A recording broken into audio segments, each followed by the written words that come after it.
فيديو النهاردة هنكمل مع بعض مخبوزات العيد. هنعمل في الفيديو ده طريقة عمل السابليه بالكروشيه على شكل وردة وكمان الشكل الدائري.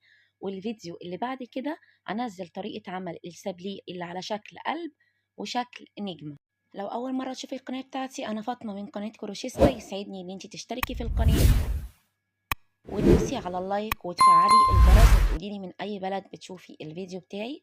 أنا استخدمت خيط قطن ومعايا إبرة مقاس 3.5. هنحتاج لون مختلف علشان الطبقة التانية. نبدأ بقى ونسمي بسم الله، وهننفذ أول حاجة طريقة عمل السابليه الوردة.